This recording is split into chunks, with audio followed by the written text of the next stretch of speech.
Hey everyone, welcome back to money matters. Shubham this side से भी registered research analyst. बात करने वाले हैं एंजल वन लिमिटेड के ऊपर। आज के इस वीडियो को बनाने से पहले मैंने टेलीग्राम पे आप लोगों से पूछा था कि कौन से कैपिटल मार्केट स्टॉक पे वीडियो चाहिए। सबसे ज्यादा वोटिंग जो थी वो एंजल वन के लिए थी, तो इसके ऊपर बात करने वाले हैं। अगर आपने टेलीग्राम ज्वाइन नहीं किया, ज्वाइन जरूर कर लीजिएगा। इस वीडियो को शुरू करने से पहले एक बार सरकार का जो पैटर्न है वो नोट करिए, जो गवर्नमेंट का इंटेंशन है वो नोट करिए। लास्ट ईयर जो सेबी की तरफ से आया था, एफ&ओ के रूल जो है वो स्ट्रिक्ट हो गए थे और इसमें कुछ चेंजेस हुए थे। उसके बाद में सारी ब्रोकिंग कंपनीज और कैपिटल मार्केट स्टॉक्स पे दिक्कत हुई थी।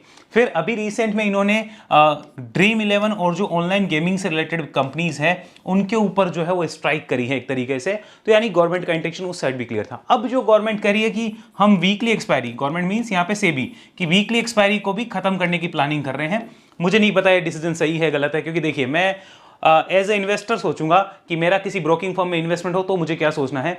मुझे ये नहीं पता ये डिसीजन सही है नहीं, because I am not an option player, मुझे पता भी नहीं उस चीज़ का। तो यस, वीकली एक्सपायरी का जो न्यूज़ आ रहा है उसकी वजह से ब्रोकिंग बिजनेस को बहुत नेगेटिव चीज़ें देखनी पड़ सकती है। कैसे वो समझेंगे, उससे पहले ये भी समझ लीजिए कि गवर्नमेंट का इंटेंशन क्लियर है। साथ में अभी आप देख रहे होंगे क्रिप्टो जो है उसको लेकर भी काफ़ी बातें चल रही हैं। और आप देखेंगे जो लोग पहले वीकली एक्सपायरी पे आपको करोड़पति बनने के सपने बेचते थे, आजकल वही लोग क्रिप्टो के बहुत बड़े एक्सपर्ट और ज्ञानी बने हुए हैं। और ये ट्रेंड चलेगा ही, क्योंकि उनको इक्विटी मार्केट की नॉलेज नहीं है। एक्चुअल में नॉलेज है सिर्फ सट्टे की, तो वो सट्टे का एक और सोर्स अगर बंद हो गया तो crypto will be the only source left for them. देखते हैं वो क्या करते हैं। बट आते हैं अपने मेन टॉपिक पे। ध्यान रखिए, वीडियो एक लर्निंग पर्पस के लिए है, कोई रिकमेंडेशन नहीं है। वीडियो को चालू करने से पहले मैं आपके सामने एक डिस्क्लोजर देता हूं कि एंजल वन में मेरा बहुत पहले से इन्वेस्टमेंट है और ये मेरी already investing long term portfolio का पार्ट है। तो ये डिस्क्लोजर है, ये मैं आपके साथ शेयर करना चाहता हूं। अब आइए यहां पर सबसे पहले ये समझिए एंजल वन जो है पैसे कैसे कमाती है। देखिए एंजल वन ने मान लीजिए 1000 करोड़ रुपए कमाए, तो उसमें से ब्रोकिंग की बिजनेस की रिवेन्यू होगी, ब्रोकिंग में एफ&ओ की रिवेन्यू हो गई, कैश इक्विटी की रिवेन्यू होगी, ये सारी होगी। इंटरेस्ट की रिवेन्यू होगी, इंटरेस्ट मतलब मार्जिन ट्रेडिंग फैसिलिटी मिलती है आपको, उसके थ्रू जो कमाता है। डिस्ट्रीब्यूशन, जो म्यूचुअल फंड, इंश्योरेंस पॉलिसीज, आजकल ये भी सब कुछ बेचा जाता है, तो उससे इनकी इनकम होती है। डिपोजिटरी पार्टिसिपेंट, जब आप कोई शेयर बेचते हो तो एक पोर्शन सीडीएसएल रखता है और एक पोर्शन डिपोजिटरी पार्टिसिपेंट इसके पास मिलता है, और कुछ अदर इनकम होती है। तो ये इसका इनकम सोर्स है। अब इसमें से मेजर जो है वो ब्रोकिंग का रिवेन्यू कितना है, दैट इज इंपॉर्टेंट थिंग। तो उसको समझते हैं, ब्रोकिंग का रिवेन्यू है कितना। फिर बात करेंगे कि अभी की डेट में सिचुएशंस क्या है। हालांकि मैंने आपके साथ पहले भी एक वीडियो में शेयर किया था एक एनालिसिस कि कैपिटल मार्केट स्टॉक्स जब भी 40 से 60% अपने हाई से टूटते हैं, वहां पर देखा गया है कि उसके बाद वहां पे रिबाउंड आ जाता है, कुछ ना कुछ हो जाता है, न्यूज उसके अकॉर्डिंग पॉजिटिव होनी शुरू हो जाती है। लेकिन सबसे पहले समझिए एक्चुअल में पैसा कैसे कमा रही है और कितना कमा रही है। तो यहां पर एंजल वन का मैं कुछ डाटा दिखाता हूं, इंपॉर्टेंट डाटा है, इसको ध्यान से देखना। एंजल वन ने मान लीजिए जितनी भी रिवेन्यू करी है उसमें से 60% पोर्शन जो है वो ब्रोकिंग से आता है। यानी कि 1000 रुपए कमाए हैं तो उसमें से 600 रुपए ब्रोकिंग का कंट्रीब्यूशन है, 32 रुपीज इंटरेस्ट का है, 4% डिपोजिटरी का है और 3% डिस्ट्रीब्यूशन इनकम है। यानी मेजर पोर्शन ब्रोकिंग का है। अब ब्रोकिंग में मेजर पोर्शन किसका है? 77% एफ&ओ सेगमेंट से रिवेन्यू आती है। एग्जांपल, 1000 करोड़ रुपए एंजल वन ने टोटल कमाए, इसमें से 60% यानी 600 करोड़ रुपए ब्रोकिंग बिजनेस से आए, और इसका 77% लगभग 80% पकड़ते हैं। तो यहां पर हम कह सकते हैं कि 470-80 करोड़ रुपए जो है वो इसके कहां से आए? एफ&ओ सेगमेंट से आते हैं। यानी रिवेन्यू का, अगर टोटल रिवेन्यू का मैं देखूं तो लगभग 47-50% रिवेन्यू यहां से एफ&ओ से आती है, अगर ये हिट होती है। क्योंकि अगर वीकली एक्सपायरी बंद होती है तो यहां पर ट्रेडर्स का इंटरेस्ट पहले से ही देखो कम हो रखा है, ऑलरेडी कम हुआ है, जो ऑप्शन वगैरह करते थे। और देखिए उसके बाद में अगर सिचुएशन और खराब हुई तो इनकी रेवेन्यू पे बहुत बड़ा इंपैक्ट आएगा। अब एफ&ओ से 70% 80% की रेवेन्यू है, कैश सेगमेंट से कोई रेवेन्यू थोड़ी आती है, वहां से सिर्फ 14% की रेवेन्यू है, कुछ भी रेवेन्यू नहीं आती है, ब्रोकरेज आती नहीं है इतनी, कमोडिटीज सिर्फ 9% के आसपास। यानी मेजर सोर्स ये ब्रोकर्स जिस सहारे पे टिके हुए हैं, that Sahara is F&O. Okay, अब जरा ये देखो कि एक्चुअल में इनके यहां पर पोजीशंस कैसी है एफ&ओ में, उसको यहां पे समझो। ये मैं टोटल आपको समझाता हूं, वीडियो में बने रहना, ध्यान से देखना, इंटरेस्टिंग चीज मिलेगी। और फिर बताऊंगा लास्ट में कि एंजल वन में अभी की डेट में संभावनाएं क्या है। यहां देखो ये टोटल इसका जो रेवेन्यू है वो है, ये लगभग 1140 करोड़ की रेवेन्यू है जो Q1 FY26 की है। यहां पर से 45% ब्रोकरेज एफ&ओ से है, जो मैंने आपको बताया लगभग 450 करोड़ 500 करोड़ की रेवेन्यू एफ&ओ से आती है। तो अगर ये इतना बड़ा पोर्शन, ये जो इतना बड़ा पोर्शन है, अगर ये आधा भी हो जाए तो इसकी ये टोटल रेवेन्यू पे बहुत बड़ा नेगेटिव इंपैक्ट पड़ेगा। कंपनी के खर्चे उस हिसाब से कम नहीं होने वाले हैं, ध्यान रखना। लेकिन सीधा सीधा इसके यहाँ पे रिवेन्यू पे इंपैक्ट होना, यानी टॉप लाइन पे इंपैक्ट होगा तो बॉटम लाइन ऑटोमेटिक प्रेशर करेगी। अब बॉटम लाइन टॉप लाइन क्या? टॉप लाइन का मतलब सेल, एक्सपेंसेस, रिवेन्यू वगैरह वो सारी और बॉटम लाइन क्या, मतलब बाकी के जो इनडायरेक्ट एक्सपेंसेस है वो, तो बहुत ज़बरदस्त कंपनी के लिए एक नेगेटिव सेंटिमेंट क्रिएट हो जाएगा, ये ध्यान रखना। अब इंटरेस्ट से इनकम इतनी है, ये तो बढ़ने से रही, यानी इनको अगर अपने आप को बचाना है तो एक्सपेंड करना पड़ता है या तो इंटरेस्ट इनकम में, या फिर इनको कैश ब्रोकरेज जो है ये वाली, इसके अंदर करना पड़ता है, जो कि दोनों ही इस मार्केट में, इस कंपटीशन के मार्केट में संभव नहीं लगते हैं। सारे ब्रोकर्स मिलकर जब तक इसके लिए कोई डिसीजन नहीं लेंगे तब तक संभव नहीं लगता है, हालांकि वो सिचुएशन भी अभी संभव नहीं लगती है। तो ये एक बेसिक चीज है जो आपको पता होनी चाहिए। अब यहां देखो इनका अभी का डाटा कैसे रहा है। तो ब्रोकिंग बिजनेस में अगर आप देखेंगे नंबर ऑफ ऑर्डर्स जो है वो भी टूटे हैं, वो मैं आपको आगे दिखाऊंगा, वो भी थोड़े टूटे हैं। हालांकि क्वार्टर ऑन क्वार्टर उनमें 5% की तेजी देखने को मिली है, लेकिन ईयर ऑन ईयर पे वो टूटे हैं और 5% की तेजी कोई ज्यादा तेजी है नहीं। अगर आप इसका यहां पर डाटा देखेंगे ब्रोकिंग मार्केट शेयर, तो उसको देखो डीमेट के अंदर लगभग 16.3 है और यहां पे 21% है इंक्रीमेंटल डीमेट में। एनएससी एक्टिव क्लाइंट बेस, यानी एनएससी पे जितने भी क्लाइंट थे उसके टोटल 15% एंजल वन के पास है, जो अच्छी बात है।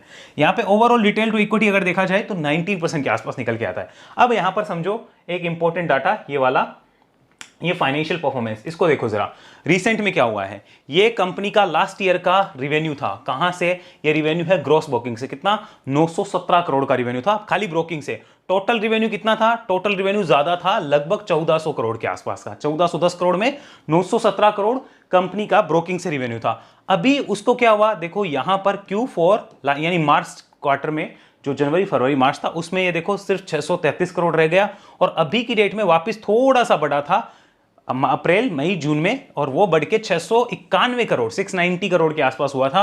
और अब अगर ये वीकली एक्सपायरी की चीजें आती, यानी इतना बड़ा पोर्शन जो होगा उस पर इंपैक्ट होगा। तो ये है इसके नेगेटिव चीजें होने का कारण। एक बार जरा फंडामेंटल देखते हैं, फिर आगे की बात करेंगे। एक इंपॉर्टेंट डाटा और दिखाना चाहूंगा जिससे आपको थोड़ा सा विजन क्लियर हो जाए। लुक एट दिस, ये यहाँ पे इसका टोटल डाटा है। यहां पर आप देखिए टोटल ऑर्डर्स, ये मैं आपको दिखा रहा हूं, ये टोटल ऑर्डर, ये FY25 के जो ऑर्डर थे वो 1700 के आसपास थे, 1700 मिलियन। अभी की डेट में वो 343 है इस एक क्वार्टर के। अगर इसको 4 से मल्टीप्लाई करें तो इस ट्रेलिंग 12 मंथ के डाटा में कैलकुलेट कर सकता हूं, फ्यूचर प्रोजेक्शन लगा सकता हूं, तो लगभग ये निकल के आते हैं 1600 के आसपास, 1600 करोड़ के आसपास। तो यानी कि इससे कम ही है। और अगर ये हैम्पर होता है डायरेक्टली वीकली एक्सपायरी का तो और कम होंगे, यानी ऑर्डर्स अगर कम होंगे रिवेन्यू कम है, रिवेन्यू कम है प्रॉफिट कम है, प्रॉफिट कम है तो सारी चीजें ही दिक्कत है। कैश मार्केट ऑर्डर की बात कर ले तो ये देखो FY25 के ऑर्डर जो थे वो 378 मिलियन थे, और सिर्फ यहां पे लगे हैं 75 मिलियन यहां पर फर्स्ट में। तो अगर इसको 4 से मल्टीप्लाई करें तो लगभग 350 के आसपास, 300 के आसपास निकल के आता है, 300 मिलियन अगर हम इसको करें तो ये भी पिछले से ग्रोथ कम दिखाता है। ये रीजन है एंजल वन के नेगेटिव सेंटिमेंट का। हालांकि कैश के ऑर्डर बढ़ जाते हैं तो भी रिवेन्यू इतनी नहीं बढ़ेगी जितनी इनकी F&O से रिवेन्यू बढ़ रही है। रीजन समझ आ गया इसमें भी प्रॉब्लम क्यों चल रही है। अब एक चीज और देखो, यहां पर प्रॉब्लम एक्चुअली स्टार्ट कब हुई थी, ये देखो न्यू F&O रेगुलेशन लगे थे, जब उसके बाद में यहां पे प्रॉब्लम स्टार्ट हुई है। आप देख सकते हो ये प्रॉब्लम हुई है दिसंबर 2024, यानी कि लास्ट ईयर, जब अक्टूबर नवंबर दिसंबर से वो चीजें इंपैक्ट आनी शुरू हुई थी, तब से देख रहे हो कि इसका दिक्कत कितनी ज्यादा है। और यहां पे ग्रोथ की जगह आपको दिखेगा कि डी ग्रोथ हो रही है, कंपनी अच्छा परफॉर्म नहीं कर पा रही है। अब चलते हैं एक बार इसके बेसिक लेवल फंडामेंटल पे। यहां समझिए बेसिक लेवल फंडामेंटल्स क्या बोलते हैं, फिर चार्ट के ऊपर चर्चा करेंगे कि आज की डेट की सिचुएशन है क्या। तो अगर बेसिक लेवल डाटा को देखा जाए, एक चीज नोट करिए, मार्केट कैप है 20,000 करोड़ के आसपास की। रिटर्न ऑन इक्विटी को एक बार देख लीजिए, यहां पे 20 का है, और कैपिटल एम्प्लॉयड अच्छा है 33 का है। अगर बात करें पी रेशियो की तो दैट इज 20, तो ठीक ठाक है, एक्सपेंसिव नहीं है कंपनी, ये ध्यान रखिएगा, यानी वैल्यूएशन एक्सपेंसिव नहीं है, इतना हमें क्लियर है। बट मार्केट खाली ये चीजें नहीं देखता, उसको आगे ग्रोथ चाहिए, बिजनेस में सर्टेनिटी चाहिए। अगर यहां देख लो एक बार डेट कंपनी का, तो डेट टू इक्विटी 0.69 के आसपास है। प्रमोटर्स की होल्डिंग कम है, that is a big negative sign, और अभी इन्होंने होल्डिंग और चिपकाई है मार्केट में, पब्लिक को बेचते जा रहे हैं, ये एक बहुत नेगेटिव साइन है। आगे चलिए यहां पर आते हैं फाइनेंशियल्स के ऊपर बिना किसी देरी के। So look at the financial data. 1140 crore का रिवेन्यू हुआ है, जो कि लास्ट ईयर 1410 करोड़ का रिवेन्यू था। ये 1 और 4 आगे पीछे हो गए, देखो खाली 1140 और 1410, खाली एक और 4 आगे पीछे हो गए। यहां मार्जिन 33% से गिर के 24% हो गए। नेट प्रॉफिट 293 करोड़ का सीधा 115 करोड़ हो गया। तो मार्केट ने बहुत बुरा समय देखा है, और ये एंजल वन का कैसा प्रॉफिट है आपको दिखाता हूं। Look at in the graph format, यहां देखिए, this is in the graph format. Angel one के पहले तो रिवेन्यू को देख लीजिए, ये देखिए 1 2 3 4 5 6, लास्ट 6 क्वार्टर में सबसे कम रिवेन्यू है। नेट प्रॉफिट के ऊपर आते हैं, यहां पर देखिए ये नेट प्रॉफिट जो आ रहा है 115 करोड़ का, ये कितना कम है आपको पता है, यहां पर 134, और ये 2021 वाला 121, एंड दिस इज 102 करोड़। मार्च 2021 में 102 करोड़ का प्रॉफिट था, उसके बाद इतना कम प्रॉफिट कभी नहीं आया। मतलब मार्च 2021 के बाद में अब 2025 में 4 साल बाद यहां पर सबसे कम प्रॉफिट आया है। दैट इज द क्वेश्चन कि यहां कंपनी का आगे सर्वाइवल जो होगा, क्या वो ग्रोथ के साथ होगा कि नहीं होगा। ऐसा नहीं एंजल वन बंद हो जाएगी, ग्रोथ चाहिए मार्केट को, प्रॉफिट चाहिए, तो उसमें दिक्कत है। वो प्रॉब्लम आपको यहां नजर आ रही है। और प्रॉपर मैंने चार्ट फॉर्मेट में समझा, इसको समझो। यहां एक बार इसको एनुअल फॉर्मेट में देखो, एनुअल डाटा पे ट्रेलिंग 12 मंथ का जो प्रॉफिट आ रहा है दैट इज 1000 करोड़ के आसपास। लेकिन ये हम पीछे के 3 क्वार्टर इसमें काउंट कर रहे हैं। अगर मैं इस क्वार्टर को, जो कि 115 करोड़ का प्रॉफिट है, इसको चलो हर क्वार्टर में 10% बढ़ा के भी अगर 4 से मल्टीप्लाई करूं तो भी लगभग 500 करोड़ से ऊपर के प्रॉफिट की संभावना नजर नहीं आती। अगर यही सिचुएशन रही तो वो चीजें हमें नोट करनी होगी कि मार्केट क्या देख रहा है। और वीकली एक्सपायरी अगर खत्म होती है तो इनके लिए बिग नेगेटिव होगा, ये ध्यान रखना। इसका मतलब ये नहीं एंजल वन बंद होगी, हमें चीजों को एनालाइज करना है, समझो। अब एक चीज और बता देता हूं, वापस चलते हैं यहां पर क्वार्टरली इस पे। अब जो अंदर से मुझे लगता है वो आपको बता देता हूं। ये तो था बेसिक डाटा। अब मेरी बात सुनो, यहां जो 2021 के बाद हुआ है ना, मार्च 2021 के बाद, मुझे ऐसा लगता है जो बुरे से बुरा होना है एंजल वन के साथ, अब सुनो कमेंट्री ध्यान से, एंजल वन के साथ जो बुरे से बुरा होना है वो या तो इस क्वार्टर में हो चुका है या अगले एक क्वार्टर में हो जाएगा, मुझे ऐसा लगता है। क्योंकि अब अगर वीकली एक्सपायरी खत्म होती है तो अगला एक क्वार्टर मतलब आने वाला क्वार्टर, यानी कि आप दिसंबर तक का टाइम ले लो कि दिसंबर तक जो भी होना है ना इसके साथ बुरे से बुरा वो हो चुका होगा, ऐसा लगता है। या फिर पता चल जाएगा कि ये आगे ग्रो करेगी कि नहीं करेगी। अनसर्टेनिटी नहीं रहने वाली, सिर्फ दिसंबर तक की बात है, 3 महीने की बात है। इस अगले क्वार्टर में सब कुछ क्लियर हो जाएगा। हो सकता है वीकली एक्सपायरी खत्म ना हो सकता है मोमेंटम शिफ्ट हो सकता है कई चीजें बदले, लेकिन यस जो ग्राफ फॉर्मेट है ना बता रहा है कि जिस हिसाब से प्रॉफिट में डिक्लाइन है, जो बुरे से बुरा होना है वो या तो हो चुका है या फिर एक क्वार्टर में हो जाएगा, मुझे ऐसा लगता है। दिसंबर तक बाकी देखा जा सकता है फाइनेंशियल्स को। आइए चलते हैं यहां पे शेयर होल्डिंग के ऊपर। इसको देखिए, यहां पर प्रमोटर्स ने क्या किया है, प्रमोटर अंकल बोल रहे हैं हम तो बेचेंगे, और चुपचाप 6-7% की होल्डिंग दिखा दी। और यहां पे एफआईएस ने थोड़ी सी ले ली, डीआईएस को अच्छे से दे दी, पब्लिक को खूब दे दी, और यहां पे अदर्स ने भी थोड़ी सी टिका दी। लगभग 3,25,000 शेयर होल्डर है, जो कभी 4 लाख के आसपास थे वो कम होकर 3,25,000 के आसपास हो चुके हैं। The only thing is promoters ने यहां से बेचना शुरू किया था। अगर इससे भी पहले जाऊं तो पहले से ही बेचना शुरू किया है, आपको मैं दिखाता हूं। यहां पर देखिए, प्रमोटर्स ने एक्चुअली मार्च 2021 में 44% था, वो धीरे धीरे बेचते हुए अभी जो प्रमोटर ले आए दैट इज 28.95%, 97%। तो आप देख सकते हैं उन्होंने किस तरीके से अपने आप को सिक्योर करके माल बेचा है, पब्लिक को धीरे धीरे दे दिया है। अब आइए चार्ट पे, एक्चुअल बात वहीं करते हैं, होगा क्या, ये तो बेसिक सारी जानकारियां थी। अब चार्ट पे चलते हैं। तो ये रहा हमारे सामने एंजल वन का डाटा। सबसे पहले यहाँ पे मंथली डाटा दिखाऊंगा आपको, आराम से समझना, चीजों को एनालाइज करना और देखना। Again disclosure, this is part of my long term investment, क्योंकि मैं इसमें नीचे से इन्वेस्ट करके बैठा हूं और अब मेरे पास जो क्वांटिटी बची है बहुत ही छोटी क्वांटिटी है, but still I am holding, क्योंकि मेरा पड़ा है, अब उससे कॉस्ट निकल चुका है, मेरा पड़ा है, मुझे वो चिंता वाली बात नहीं। कोई मेरा बड़ा इन्वेस्टमेंट होता तो मैं सोचता, तो मैंने डिस्क्लोजर दे दिया है as a registered analyst, as a SEBI registered analyst. मेरे लिए कंपल्सरी है कि मैं आपको बताऊं मेरे पोर्टफोलियो में, पर्सनल पोर्टफोलियो में क्या क्या है। तो ये मेरे पर्सनल पोर्टफोलियो में है, लेकिन बहुत छोटी क्वांटिटी में है, क्योंकि लिया था तब तो अच्छा मिला था इसमें। अब आइए यहाँ पर लुक एट दिस, यहाँ पे क्या हुआ है। सबसे पहले देखो, एक आईपीओ के बाद में लिस्टिंग, ब्रेकआउट, और फिर एक तेजी बनी। तेजी के बाद क्या हुआ, काफी टाइम तक इसने फिर से एक साइडवेज ट्रेंड लिया, यहां से निकला और फिर ऊपर गया। तो जो टॉप लगा था वो लगा था जनवरी 2024, यहां पर दिख रहा है 2024 के आसपास इन्होंने टॉप लगा दिया था। अब लगभग 2 साल होने को आ गए, पौने 2 साल हो चुके हैं, और अभी भी अगर हम देख लें तो ये ऑलमोस्ट हम कह सकते हैं 49-50% डाउन चल रहा है अपने हाई से। एंड यहां पर एक अच्छा बेस इसने ऑलरेडी बनाया है, जो कि पीछे भी एक रेजिस्टेंस था, तो this resistance is acting as a big support. Right now trend क्या है, यहां से एक अप ट्रेंड की शुरुआत हुई थी इस कंसोलिडेशन के बाद में, बट वो सस्टेन नहीं कर पाया। रीजन क्या था कि बहुत बड़ी तेजी के बाद खासकर सस्टेनेबल ट्रेंड जो है बनने मुश्किल हो जाते हैं। बट यस, यहां से एक अप ट्रेंड की शुरुआत इसमें हुई थी, उसमें कोई दो राय नहीं है। वो अप ट्रेंड यहां पर टूट गया जैसा कि हमें दिख रहा है, और उसके बाद एक डाउन ट्रेंड की शुरुआत हो चुकी है। यानी ओवरऑल लॉन्ग टर्म ट्रेंड देखा जाए तो साइडवेज टू नेगेटिव है। क्या बोलेंगे, this is like sideways to negative, इसको बोलेंगे sideways to negative. Okay, overall long term trend. अब अगर हम शॉर्ट टर्म ट्रेंड की बात करें तो इसको एनालाइज करके देखो, ये शॉर्ट टर्म ट्रेंड है, तो आपको दिख रहा है कि ये टोटल ही नेगेटिव है जिस हिसाब से दिख रहा है। हर मंथ आप नीचे आ रहे हो, कुछ कर नहीं पा रहे हो।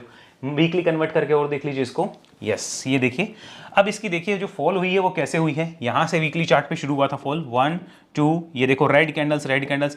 देखो वीकली चार्ट पे जब भी फॉल होगी ना, मेरा बड़ा सिंपल सा फॉर्मूला है, शॉर्ट टर्म की लगातार फॉल और लॉन्ग टर्म की लगातार फॉल अगर समझनी है, वीकली चार्ट या मंथली चार्ट खोल लो। वीकली चार्ट पे देख रहे हो जो पिछली रेड कैंडल है उसके हाई के ऊपर ग्रीन कैंडल चाहिए क्लोजिंग, तब मानना वो ट्रेंड खत्म हुआ, तब तक ट्रेंड खत्म नहीं है। तो देखो एक भी रेड कैंडल के हाई के ऊपर ग्रीन कैंडल की क्लोज नहीं है।